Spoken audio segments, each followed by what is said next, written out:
This is the Griffin Realty Group Ask-A-Griffin podcast, episode number 79. We continue with our agent plan, and the question is, are you abdicating your responsibility to others? Are you a home seller or home buyer who has questions about buying or selling residential property? Or maybe you're an agent who needs a plan, but you just can't seem to find any answers.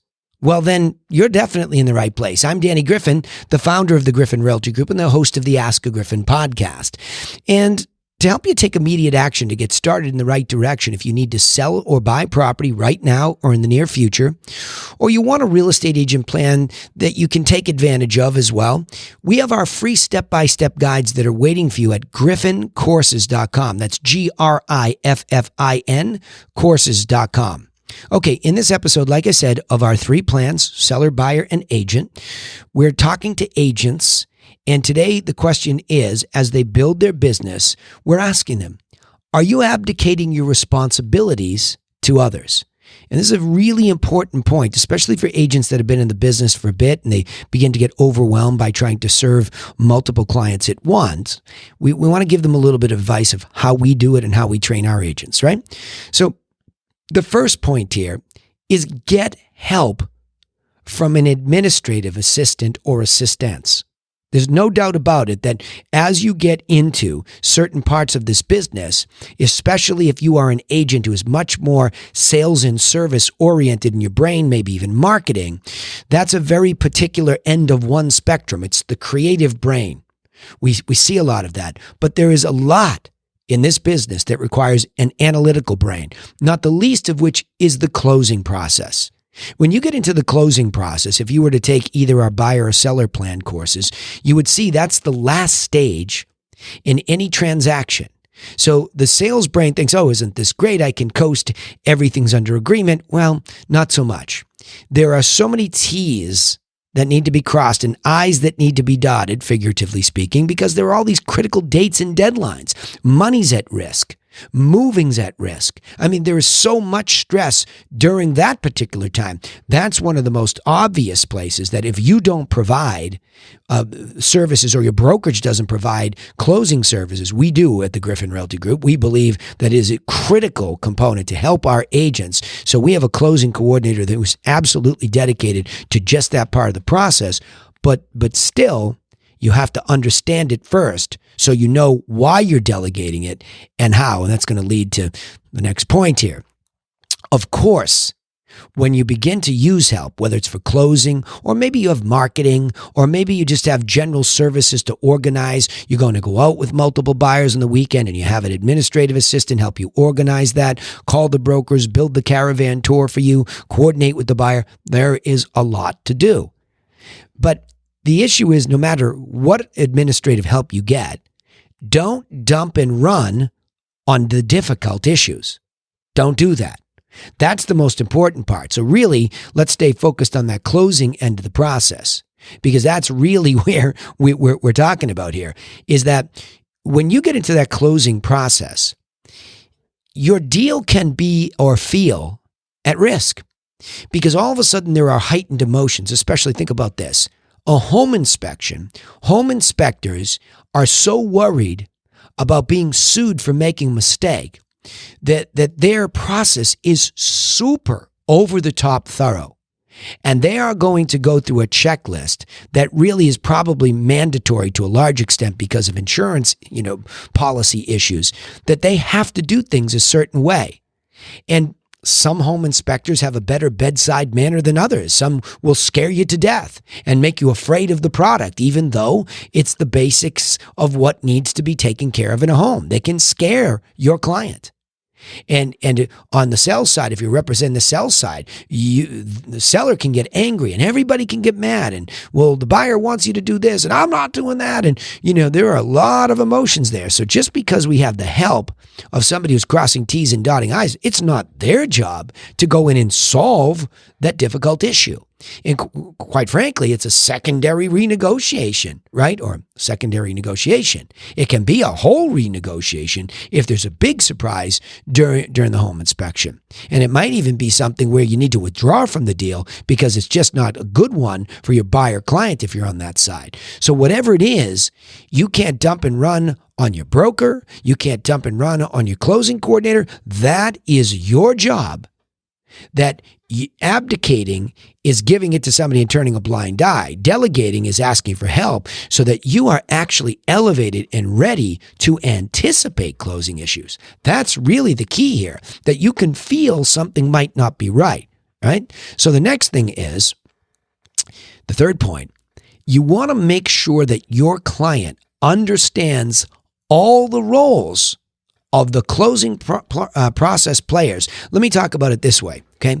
When you think about it, I've mentioned now we have a seller that's involved. We didn't have them before. So they're involved in the closing, their behavior, and they're, I'm going to use the buy side, okay? They have those behaviors that they're going to adhere to or not in their details.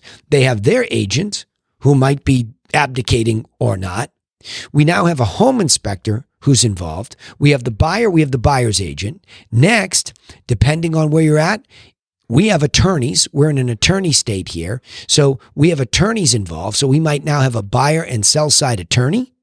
We might have an escrow company that's involved. We have banks, deposits. We have, in Massachusetts at least, we have 2 contracts. We have the offer, and then we go to the purchase and sales agreement. Most states have that as well. My goodness gracious, this is a lot of players in the orchestra. So if you are not explaining this process like a whole separate business to your client, don't you think that they might be upset if they get surprised? Nobody making one of the single largest financial and emotional transactions in their life, nobody likes an unpleasant surprise.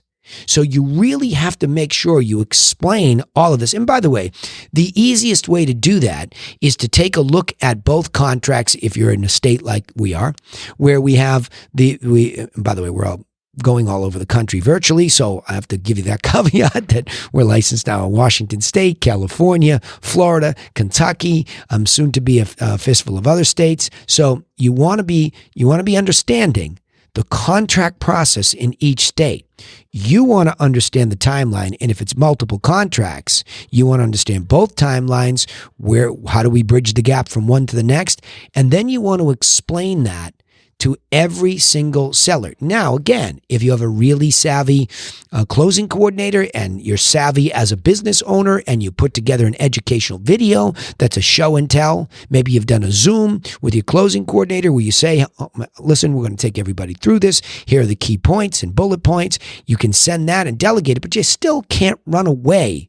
You have to make sure your client understands it. And by the way, take it from coach, right?